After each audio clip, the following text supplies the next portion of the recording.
So what's the judge say? So in response to my lawyer, the judge says, I've listened to the circumstances of this case very closely, and this case doesn't cry out for mercy; it cries out for justice. Therefore, I'm sentencing Tommy to 25 years to life, to a minimum of 25 years and a maximum of life imprisonment. And then he ran the other charges concurrent, and then he decided to add on. At the end, he said, "I'm running the other charges concurrent because I have to, but as a matter of law, I can't run them consecutive. If I could run them consecutive and give you more time, I would." Oh, you know what I mean? And yeah, We say this, right? Let's just deal with reality right now. When the judge sentenced me to 40 years, the only person I thought that I could find any type of comfort in was my mother, bro. And I know your relationship with your mother, you loved your mother. She was addicted at the time. Is that the person that you wanted, bro, in that moment? Was like, damn, the only person that could comfort Tommy was your mother? actually, no. Sadly, no, because in my mind, I lost my mother. The mother I knew, I lost her to drugs a long time ago. You know what I mean? So I used to tried to cut off the love I had for her, actually. When I seen her on the streets and stuff like that, I give her love and, shit like that. And I loved her and it hurt me. But I tried to turn that part of myself off. So in that moment, no, I didn't feel like that. In that moment when I got the 25 to life, I was angry. I felt resentment. I didn't accept responsibility for the things I did. I was blaming it on everyone else. If these dudes did in front of us, if they didn't shoot me, I wouldn't have had to shoot one of them. This dude wouldn't have acted up. I wouldn't have did. Well, the second case, I realized, like, damn, even then I realized, like, wow, that was stupid. I was mad at myself. I was like, and then this other kid, I pretty much shot him for nothing. But yeah, and I found just stupid justifications in my mind. And I was just more mad at people who testified against me back then. People I had beef with, like, how the fuck do I get out of prison? It was all about me. It was all about survival mode now, because now I'm in the worst place in the world. I'm in one of the most dangerous environments in the world, in Rikers Island, ready going into New York State prison. I'm 19 years old, little skinny dude, and I got a mountain of time. Like, I'm not eligible for parole, until serving 26 years. Because that year I did find that gun case, I ain't count that. So that, not like that, like, I don't imagine you didn't do that time. So counting that is, and it was all about me, man. It was all about me. It took a long time till I learned to accept responsibility and take control of my life. Man, I really appreciate you, man. I really appreciate you telling it how it is, man. That's really how people are in a lot of situations. I wanted my mother, bro. I was a 24-year-old and wanted my mother. You know what I mean? I needed some type of, I was lost 40 years. I knew I was facing, I thought I would probably end up with life, but my mandatory minimum was 40. But also blamed everybody else. Prosecutor was a bitch. The dudes testified on me. That were my homeboys. They were all bitches. It was everyone else's fault. And it was never my fault until years later when I was able to realize that, you know what? I created this problem. I created this atmosphere. I wanted to be a drug dealer. And this was the part that comes with drug dealer. The prison part is the part that comes with, committing robberies or killing people. It's part of it. It's the part that, who told me this? Herman Bell. You know Herman Bell? I was in a prison with him, but I was never in a block with him. I never met him. Well, I was in the cell next to Herman Bell for many years in Comstock. And I believe he was the person that told me, he said, hey, man, you want to go out there and be a drug dealer, right? He said, this is the part that comes with it that you don't like. When you're out there selling drugs and you're doing certain things, you're enjoying the money, enjoying the women. But this is the other part of being a drug dealer. It's just the part that you don't like. This is it. And that was kind of like a wake-up call for me back then to a certain extent. But anyway, man, now you're on your way, 25 to life. What's the first prison you go to in New York State? Clinton Correctional Facility. Nice place. Santa Laura, New York. Ooh, that place, that's got a different kind of wall. When you get behind that wall, it's a different kind of atmosphere.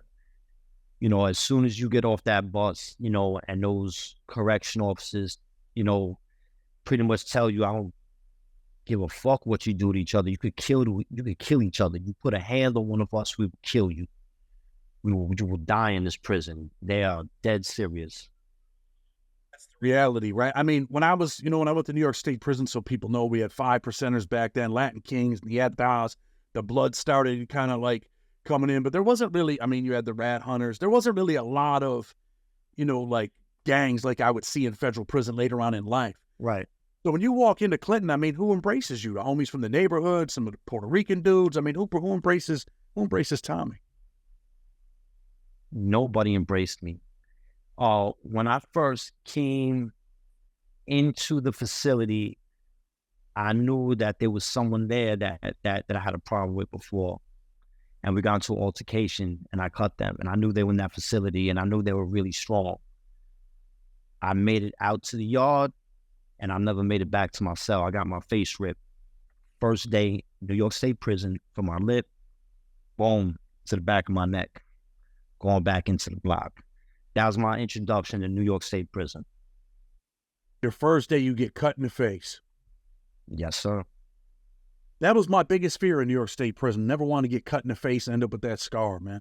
So you get cut. What happens after you get cut? You go to the infirmary. What happens?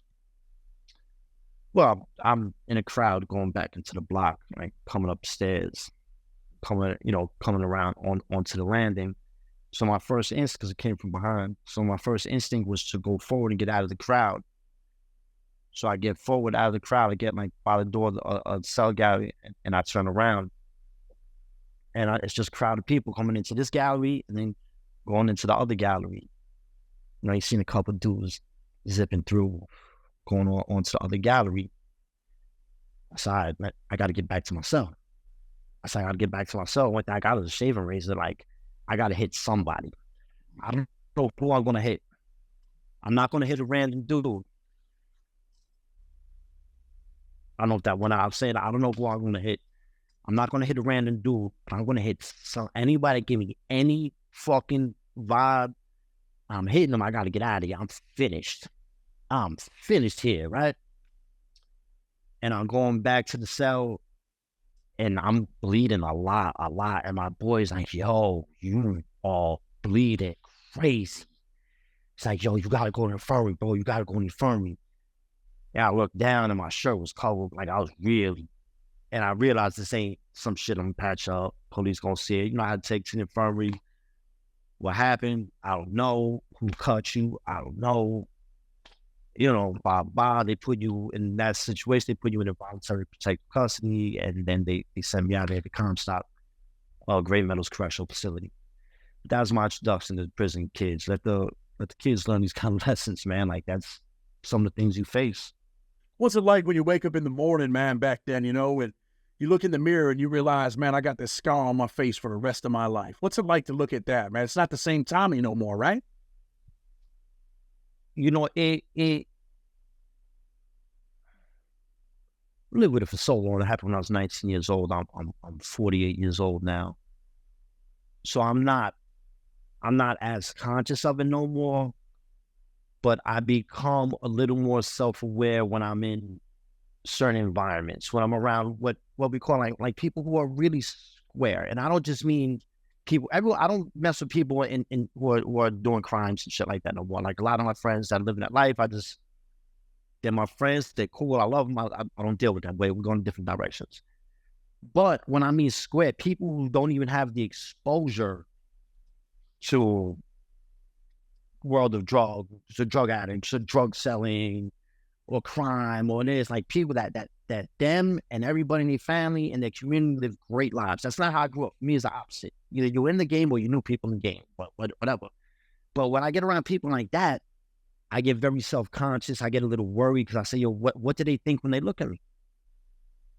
What do they think?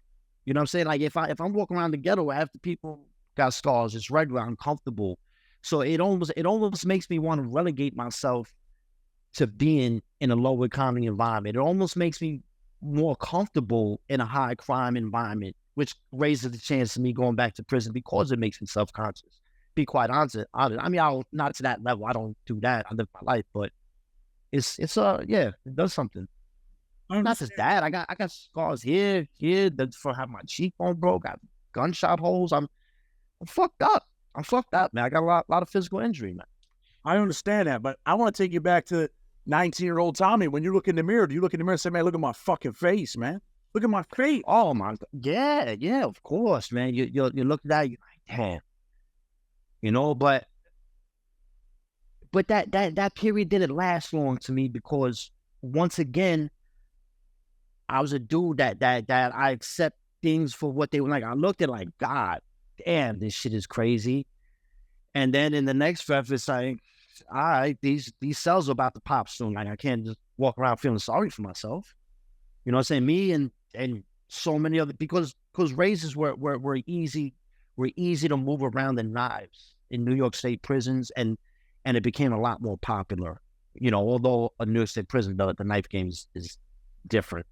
But yeah, man, and I just accepted for what it was and kept it moving. Talk about that environment now. I know you're doing some personal training. You're trying to live your best life after spending, 27 years or more in New York State prison. When you get around these people, I mean, if you're from New York City, you see a cut, at least I think this, if you're from New York State, you see someone with a cut on their face, you've been to prison. My instinct, I know immediately that dude's been to prison. Immediately. Yes. Been to prison. Oh, yo, I can't tell you how many times I've walked into a store or something, and then there's another dude, he's got a razor mark on his face, and we just look at each other and just nod our head, boom. Or a couple of times, like I have one dude tell me, like, yo, you up top? Or you're like, yo, you was up top? You was on the island? You was on the island, or you was up top? I was like, both. He's like, yeah, nah, me too, dog. It's a recognition, man. It's sad. And then when you're around these other people where, you're in this different environment where these people are living law-abiding lives pretty much all their lives, do they ever ask you, like, hey, how'd that happen? Rarely, very rarely. And it's fucking obvious. You know what I'm saying? It's like another lip on my face, but rarely, actually. I mean, some of them that haven't been in prison probably know anyway. They're from the New York area, like, yeah, it probably happened in prison. I'm not going to say nothing to them, but I know. You ever get that kind of thing? Well, I get that more in the hood. You know what I'm saying? When people know, they're not going, it's not going to be in your business unless they know you, baby. Then people might be a little more, people who know you in that environment will quicker to ask you, like, yo, what happened, son? What's good? Like, what the fuck? You said you were locked up or something? This is the reason why I'm on that, Tommy, because this is the message, right? There's young dudes out there, man, and I want them to, they may not be from New York. They might be from Chicago. They might not have seen, I think New York State's the home of cuts to the face. Some young dude, I want them to know what it feels like to be like, damn, man, I really don't want that on my face. I don't want to be in that position. I don't want to be 48 years old and I'm reintegrating back into society after doing over 25 years in prison. And people are looking at me where it makes me feel like, damn, man, maybe I don't belong here. Maybe I shouldn't be around here because, I don't fit in here because of this or whatever, right? I want people to think about that shit before it ever happens, bro. And that's kind of what the mission is, right? Yes. Yeah, it really is. It's and like all the things I'm discussing, right? About living with the physical scars, about living with the emotional scars, about living with the results of your bad decisions. It's just not a position you ever want to be in, man. And when people come out and glamorize it, it's, what do I say, man? Sometimes it's out of ignorance and sometimes people glamorize things out of shame because you're ashamed of the pain and everything else you feel. So you got to say, hey, look at me. Check out the car I'm driving. Look at me. I was a tough guy. I beat this dude up. I cut this dude. I shot this dude, blah, blah, blah, blah. But in reality, all these things are, you're trying to create this persona to bury shame. It's driven by fear. Everything you do, I believe there's only two emotions. There's love and there's fear. Every other emotion and every action extends from love or it extends from fear. Everything you say, everything you do. You know what? I mean, to a certain extent, I think I agree with that. New York State prison, back to New York State prison. What's the most dangerous prison that you've been in? I'm going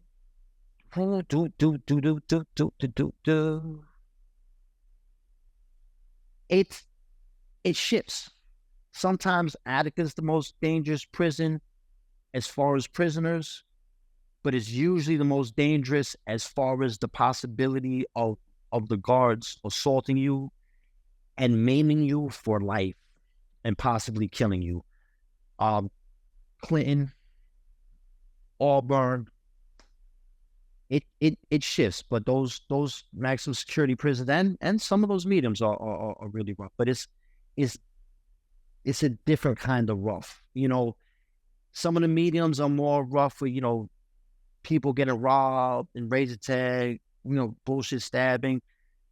The maximum security prisons are rougher where there's some dudes that are just trying to cut your face so that the CO can see it and get you out of here. I'm not saying everyone cuts people's face to cause that. Sometimes just the weapon you have, but there are dudes who are trying to kill you. Like when they hit you, they're aiming for organs. They know what they're doing. They know what they're doing with a knife. It's a different fucking ball game. It's a different ball. It's a position you do not want to be. In my perspective, like I said, there wasn't a whole bunch of, gangs, but I think, New York City, there was a lot of Bloods, right? Eventually, the New York State Department of Corrections gets flooded with Bloods. Did you experience that when you were there?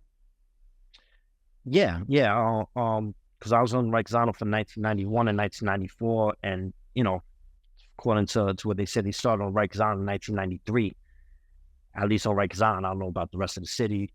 So I kind of really seen as that rose up, as that rose up in system and became very, very big. Yeah. I'm going to ask you this because I think someone that you're close to, so people can understand what this is too in New York. Someone that you're close to ends up going gun to gun, we say, right, with someone that's a family member of mine, YB, Yellow Boy, Nathaniel Gates, right? Yeah. Very influential dude in the New York State prison system, right? Yeah, Lord. Yeah, serious guy. Good guy. Well respected, I would say. Yeah. Did you find him to be humble?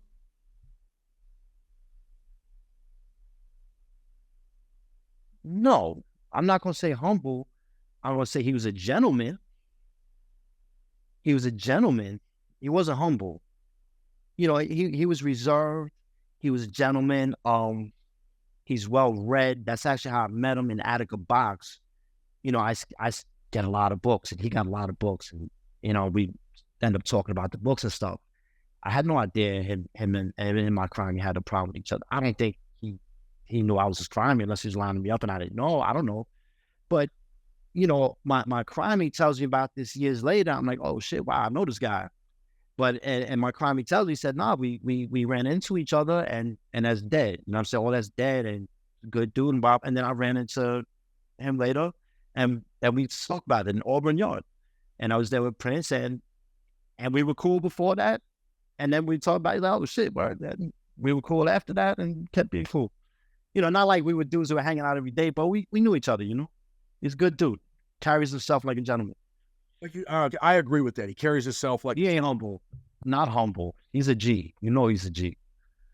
Well, I should have used a different word maybe. He, even with me, you know what I mean? When he got out of the feds and he's like, yo, man, I need a couple things. So we went shopping and he's just loading shit up. You know what I mean? Like, all right, bro, you know what I'm saying? Like, yo, I got a family too. You know how he is, but he was a dude that had a lot of power, and any person, I bet with them where they're like, yo, this dude's not allowed here at Auburn. Put him back on the bus. We don't want him here. Yeah. It's like, what do you mean you don't want him here? He's coming. And they're like, no, we're not taking him.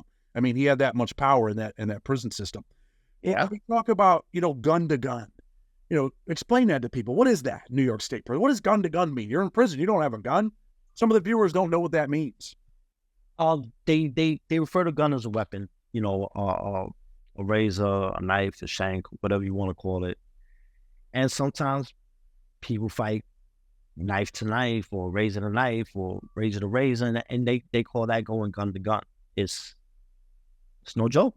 It's no joke. For me, listen, I know a few people who love that shit. Like, I know a few dudes who love violence. They live for the action. They about it. They're not turning down. Like, I wasn't one of them dudes. I was not one of them dudes.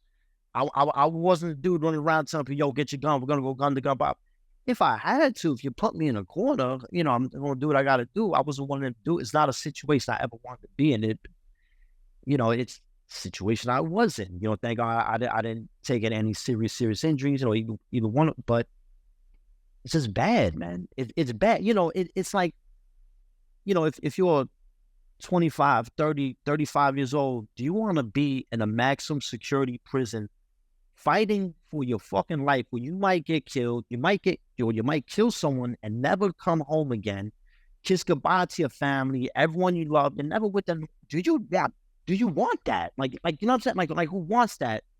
But I understand when you're a kid, people look at it as like a macho thing, or where I'm from in the neighborhood, you hear stories about, oh, you know, Jose, he's an addict, or he just stabbed somebody, and blah, blah. They glamorize and shit before you even went to prison. You know, it's crazy. It's like a rite of passage, like becoming a man.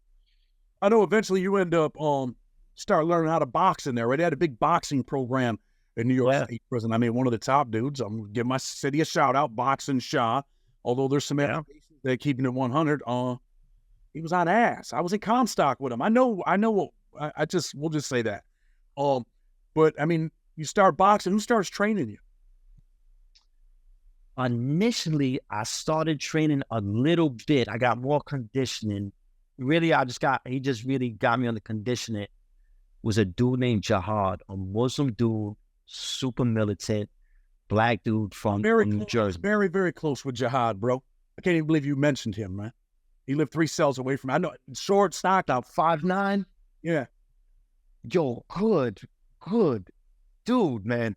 But boy, does he stand up against the police. And he had to stand up against the police. One of the best people I've ever met in New York State Prison, bro. I'm sorry. Good dude.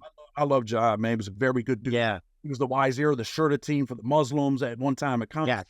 He was that dude, bro. A very good. Yeah, he fights flat-footed. He's about 170, like a Marvin Hagler kind of built. Oh man, good dude. Good dude can he fight. But that was a short period.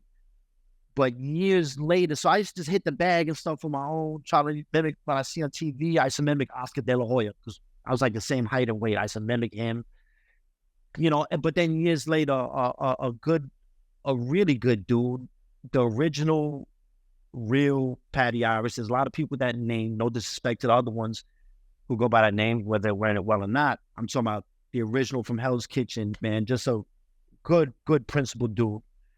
And he was a former boxer, and he introduced me to a dude named Ali Sham. Whoever knows, Ali Sham's from Albany. He knows martial arts, and he was a boxer in the system. Where we're at, there was no boxing team, but Ali Sham really started training me. We had pads, we had heavy bags. Sometimes we could do some light sparring. And then after that, Ali Sham introduced me, and Ali Sham was a good dude, man. I know everyone talks about, you know, like Tommy Silverstein type of dudes in the state. How about the guys like Ali Sham, man, that he was part of like educational things, everything involving sports, organizing teams, refereeing, keeping people out of trouble. And he introduced me to a dude named Shaq Kim. Shaq Kim was very, very notorious. He came to prison with 25 to life. He got another 25 to life for killing someone else. He got another 1.5 to 3 for a weapon where he got around killing someone, where he took a knife from someone, and just all kind of allegations of killing against this. He's a serious motherfucker, like nasty at taking weapons from you, nasty with the martial arts, and can box his ass off. And I started training with him. And when I started training with him, like it clicked. Everything clicked. He was a hell of a trainer. You know, he was a good guy to me. There are other people who say he wasn't a good dude. You know, he had different allegations they had against him. Not bad, like a bad case, none of that, but he was serious. Like put it this way, I'll just say this, a lot of really tough people in New York State prison that were running shit, that was selling major drugs, he had his foot on their neck. You know what I'm saying? Like he was extorting the gangster. Like the dude was no joke, and he was very serious. And he made me take the boxing serious. And I got a lot of love for the dude because I remember one day I'm going out I'm going out to the yard, and I'm in the yard. Actually, we in the yard, and I see him. He says, "Yo, we can't train today." I said, "What's up?" He said, "Nah, it's a little tension there." He said, "Do not come to the yard tonight." I said, "Why? What's up?" Like this. I look up to this dude. He tells me we getting busy. We get busy. He's a friend of mine. He's training me. I'm rocking with him. I was close with him. He said, "Nah, man." He said, "Nah, bro." He said, "Don't do that." He said, "You young. You got 25 to life. You can still get out of prison. Homie. Don't come out, man." He said, "You're not like these dudes in here. You're a good dude. You can."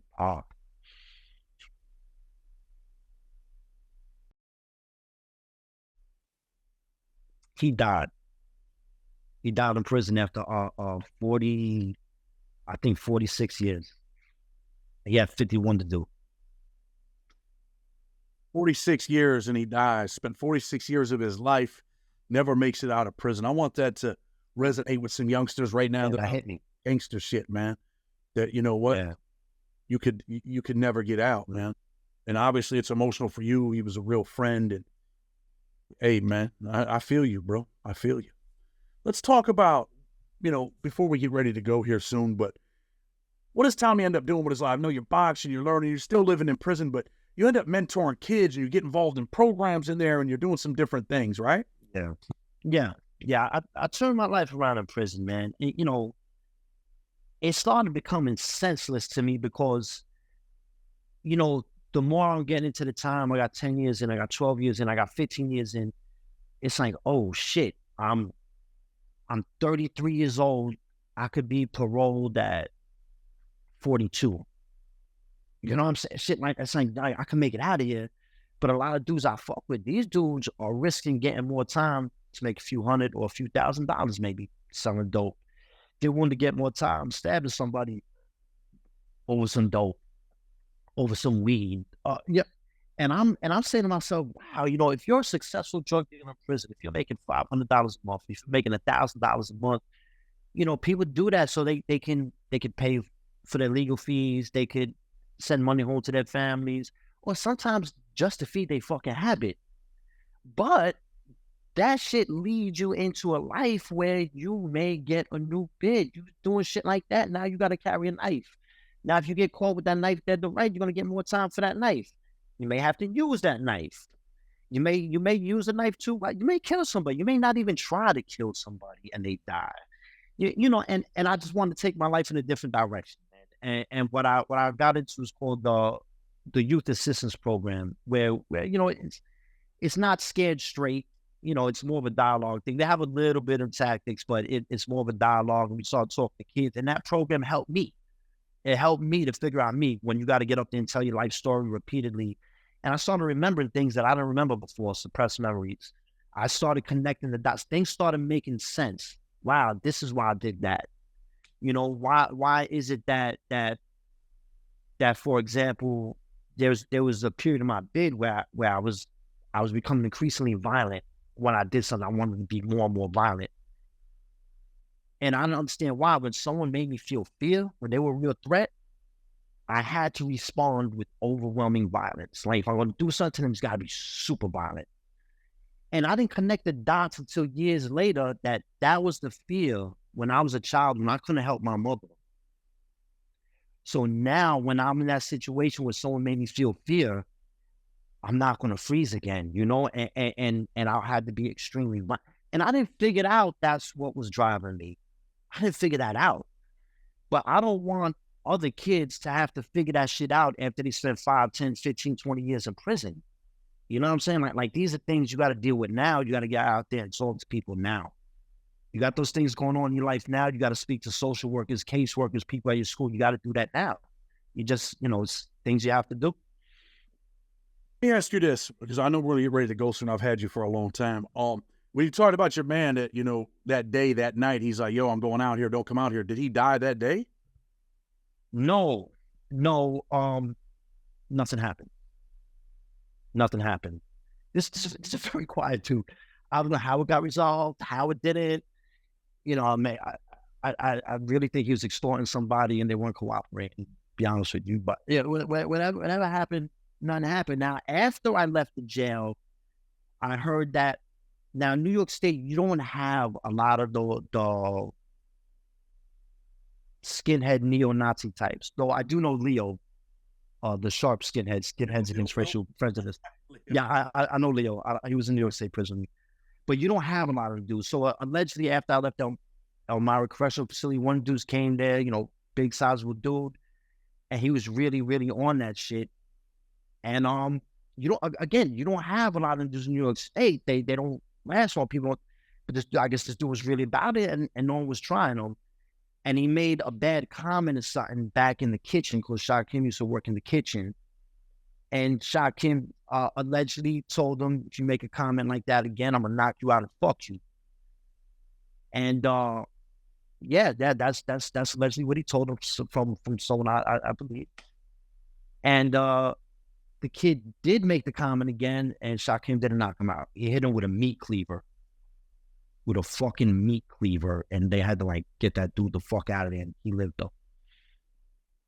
Crazy, man. New York State prison, off the chain. I'm going to ask you the question everybody wants to know listening to the interviews, right? Your relationship with your mother. Did your mother come to visit you while you were in prison? I mean, did she get clean? No. My mother went to prison for prostitution and drug possession. When she got out of prison, she was on work release. She went on the run. I can say this now, she's dead. She went to Puerto Rico, lived under another name, so I never got to see her again. And for 10 years, and she died of AIDS. Listen, bro, I'm really sorry to hear that, man. And wow, emotional, man. I mean, you've been through it. You are, I've said I've had some really good interviews. You're probably the best interview I ever done. And you know why? It's because your story, bro. 16, the things you've been through, the things you went through in prison, 25 to life, served 27 years. Your mother passes away, the things that you've been through. I mean, so many kids growing up in New York City, bro. I was just amazed when I was in New York State prison or in federal prison. I met so many kids from New York that couldn't read and write. I'm like, man, you got fucking 40 years, you don't know how to read and write? I met kids that I never heard of this, bro. I mean, we weren't all, I grew up poor too. My father was a heroin addict and a crackhead. These kids were eating cereal with water. Oh man, I never had to really do that. Just shit that I was like, what? You know what I'm saying? It's shocking. But look, man, I definitely appreciate you coming on. Before we get ready to go, I know you got, your personal trainer. I don't know if you want to shout that shit out. Sure. Yeah. And I'm gonna post some of these pictures of what you looked like when you first got out. I know you're training. I mean, you're older now, but you're doing good things in life, man. But anything you want to say before we go? Tell the people how to find you too. Well, the people can find me on Instagram at Coach Tommy_fitness. Coach Tommy_fitness on Instagram. You could always reach me through a DM. And the only other thing I want to say, man, I don't come on and tell my story to try to go on a sympathy from anybody. Woe is me. I tell my story to give insight. Like maybe there's something a kid is going through that's similar to what I was going through and he can't figure this shit out. Maybe something helps give him a little insight.